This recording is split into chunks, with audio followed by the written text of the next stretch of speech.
Shout out to my newly subscribed General Craig Bagshaw for supporting man in the Patreon. Any other dons out there who want to join Team YB, request content from the YB and receive daily exclusive content, check me out at patreon.com/theyb. It's interesting. People say the YB doesn't have clandestine, doesn't have proprietarily sources. But what we do know is, ain't no one got this photo. This photo here is a leaked photo of AJ and Fury in camp. Some people will sit there and say, oh, YB, it's footage, All I know is, show me, I don't see no blemishes. This is exclusive, confirmed photo footage, no doubt. Tyson Fury has got his cunt punched right in by AJ in sparring. But on a serious note, like I said, one of my inside sources sent me through this exclusive link, this exclusive proprietarily photo, and it shows AJ posted up in the sparring session with Tyson Fury. Now, I gotta be honest, Eddie Hearn, I don't think I did a video on it, but Eddie Hearn at the time, a few weeks ago, said that, well, when all this stuff was kicking off and AJ was saying, yeah, I want to train with Fury, and obviously Fury was begging it, saying, oh, AJ, oh, please AJ, oh, please. When Fury was begging for AJ's assistance, Eddie Hearn said, listen, I don't think it's a smart idea because we know Fury has a cut upside his eye. And we know he's been... Listen, I hope Fury does beat Wilder. But let's call a spade here. What we do know is Fury was exposed taking padding out of gloves against nobodies. No good, yeah? Never mind AJ. But anyway, the fact of the matter is, where I'm going with this is this. Listen. Fury, look carefully at Fury's face. What do you notice? Look below his right eye. He's already got a... this, by the way, this photo allegedly was taken, reportedly was taken on day one of sparring. And you're already seeing blemishes on Fury's face. That face is getting touched up. And on day one in sparring. I'm telling you now. But then again, to be fair to Fury, at least unlike... At least he wants proper smoke. Wilder, look at Wilder's camp. Who does Wilder bring in?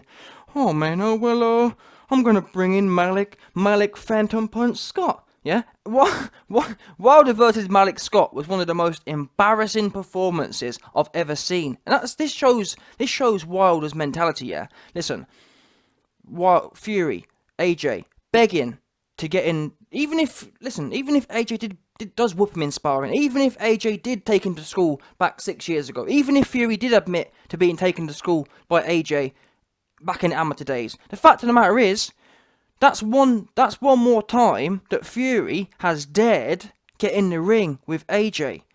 And as I was saying, look at the mentalities here. We already know Wilder's bottled coming to the press conferences, all this kind of stuff. And look at his sparring partners. If anyone was ever confused thinking, oh, YB, you say that Wilder is scared of power, but where's your evidence for this? Well, never mind the fact that Wilder don't want to spar AJ, he don't want to do anything he don't want to spar with anyone, he don't want to fight with anyone. Never mind that. Look at his sparring team. He brings in Malik Scott, a man who he literally didn't even touch and he fell over and acted knocked out. There's an old saying that, what is it?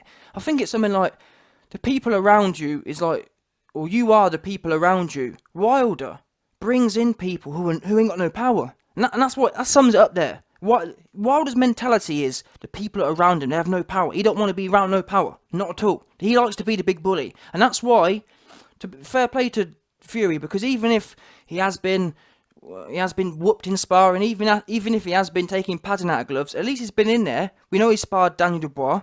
We know he sparred several other up-and-coming people, Joe Joyce. We know he sparred AJ. On a serious note, yeah, show me some evidence. When has Wilder, never mind had a fight with someone with power, when has Wilder actually trained with someone with power? Oh, wait, no, tell a lie, I've lied. He did spar Klitschko, but then, what happened there? He got a new story coming soon. Dillian White already exposed it. Dillian White saw Wilder knocked spark out by Vlad. So it's all coming together. This is one big soup here. And everything, all the little pieces, it's one big, jigsaw puzzle. It's all working, it's all making sense to me now. Wait there a minute, why is it when Shelley Winkle, who is managing Klitschko and Wilder, why did that fight never happen? Oh, because Wilder got knocked out. How did Shelley Winkle know that Wilder was a little baby? Oh, he a little baby. How would Shelley Winkle know that? Because to be fair, Wilder's taller. Yeah, he's got skinny legs, but still he's taller. So you should be thinking he should be the bigger guy. He's meant to be the big, scary Alabaman, is he not? He's meant to be the bronze bomber, sorry. So how would Shelley Winkle know that? The only way Shelley Winkle would know that Wilder, even though he's the current WBC champion, the only way Shelley Winkle would know that he's a little baby is because Vlad treated him like a little baby in sparring. And I've heard from good sources, when Wilder got knocked spark out and his toes was twitching, his toes was curled towards the canvas by Vlad, he got put straight back on a plane, got shipped out of there, and was never to be seen again. And this is really the foundation of why Wilder has deep psychological trauma about people with power. He don't want to fight no one with power. He don't want to train no one with power. So you have to take your hat off to Fury, because this is, even if we do see his eyes getting bludgeoned and whatnot by AJ, at least he can put two kind of scratches on he can put two notches to his name now. 2 times he's been in there with AJ. That's 2 more times than Wilder. Never mind everyone else, Joe Joyce. When has Wilder sparred Joe Joyce? In fact, people will think I'm joking, I'm saying this here, but really think now. I've just told you that Wilder was given psychological trauma by Vlad. But on a serious note, since that Vlad sparring, when have you ever heard of Wilder sparring anyone? Seriously, when you've heard of it? I don't remember hearing about Wilder sparring Joe Joyce. I don't remember hearing about Wilder sparring Dubois. When has he ever sparred no one? Seriously, when? If I am making stories up, when have you heard? Because I've heard about AJ being knocked out by Dubois. I've heard about AJ being knocked out by Joe Joyce. So all them so-called sparring rumours are there.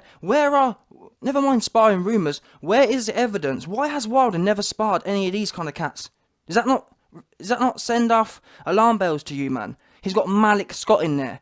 He surrounds himself with these people who he knows his levels above. And that's not, never mind his camp. He also fights people he knows his miles and levels above. That Vlad sparring session gave him psychological. Yeah, he hasn't mentally recovered. He's still living back in the. It's kind of scary that Shelley Winkle even talked about, oh, he's a little baby. That's Wilder's stuck psychologically being a baby. Yeah, when the way Vlad, I'm just talking about what I've heard from exclusive sources. The way Vlad treated Wilder, he took him back, like there's an old saying. What is it? He took him back to his earliest state. Many people look at Wilder and they see a 35-year-old man with children, but in reality, he's still stuck in that psychological cage. Vlad Vlad sent him back to his pre-adolescent stage. Yeah, Vlad sent him back to his fetal stage, and that's why Shelley Winkle says, oh, he's a little baby, because he is psychologically. He broke him. I'm sorry to say, he broke him, and now I can't stress it. It's all coming together nicely now. We know what's going on. But anyway, back to this. Fury. I tip my hat to him. Do I think it's a good idea? He's sparring AJ. Listen, you're going in there with Wilder anyway, so why not? And also, from an AJ fan point of view, I want to see AJ versus Fury and/or AJ versus Wilder. So if that means they can get their relationship propped up and going more, that's good for them. Anyway, before I go, I want to show you, man, some other exclusive sources from TalkSport. TalkSport, I believe the man's name is Michael Benson. He's posted up some other sparring partners from Fury's camp. He said Tyson Fury sparring to prepare for Deontay Wilder rematch with George Fox 3-0, David Adelele 1-0, Jared Anderson 2-0. Now, this team, obviously these men are very early in their careers. I've never heard of them, but they look quite powerful. But then again, a lot of people look powerful. Are they powerful? I've got to be honest. Whether AJ's there or not, whether my exclusive leaked sources are correct or not, I think he should have potentially brought more power in there in his training camp. Now, this may not be an exhaustive list, but I think you would have been better off. For example, we know, I don't think Daniel Dubois hasn't got a fight booked, but the point is, I think he should have brought in some known powerful people, so that AJ wouldn't be a bad shout at all. Bring in some known powerful people and literally tell them, all right, AJ Dubois, we understand your normal style. However, since you're here, since we're paying you, since you're here to help Fury, we want you to really concentrate on a bit of a lead hand, and then concentrate on your right hand. See what I mean? So that Fury can get used to that particular way of fighting. There's no point bringing in people who ain't going to be right-hand focused. There's no point bringing AJ in and him throwing a load of hooks and uppercuts, because not only will Fury get his cheeks busted, also he'll be getting his cheeks busted for no good reason, because Wilder can't throw a short uppercut or short hook to save his life. That's factual stuff there. Show me one time you've ever seen Wilder throw a short uppercut or hook. Dude's falling all over his legs and whatnot. His little spindly legs can't support the easterly westerly winds that a hook creates. Bottom line. But anyway, like I said, Fury, I think he should have, maybe he has, but I haven't heard anything about it. I think he should have brought some people in with, but then again, maybe these dudes, I've never heard of them, but maybe, I'm not a boxing historian, but maybe these guys do have some sort of devastating power, because the thing about power is, or what I've heard, it can be shocking. When you start training, or when you're training, when you get accustomed to training with people with not a lot of ding in their shots, and you suddenly get thrown in the deep end, and that's why I love the AJ versus Wilder fight, because Wilder, look at his team. He's sparring with Malik Scott. He's sparring with a whole bunch of no good dudes. So what I'm saying is, when you're used to training with a particular level with no power, the minute a certain level of power hits you, it's going to feel like God himself has come down to the ground and struck you. Zeus himself has come down, because you can't condition your chin, but you can condition your central nervous system to recognise or to normalise particular impacts. If you've never been hit before in your life, well, you know, a man who's never boxed before and a man who's been boxing all of his life, a given punch will feel a lot harder to the man who's never boxed before, won't it? Does that make sense? And it applies the same within this sport of boxing. People who are used to, like Wilder, who don't want to fight people, they don't want to compete with people with power, they don't want to train with people with power. When Wilder gets in there with anyone, and that's why in a way Fury doesn't really need to come forward, because even though he ain't got much snap in his shot, still he'll give Wilder the shock of his lifetime. Look at Ortiz. Ortiz is old as molasses, proper old, but still, look at the first few rounds. The first few rounds when Ortiz was he wasn't aggressive, but he was moderately aggressive. Wilder was bamboozled. He couldn't do nothing. People would say, oh man, well, Deontay Wilder was waiting. He wasn't waiting. He was getting pressured, and he didn't know what to do with himself. The same was Bermane-Stiverne.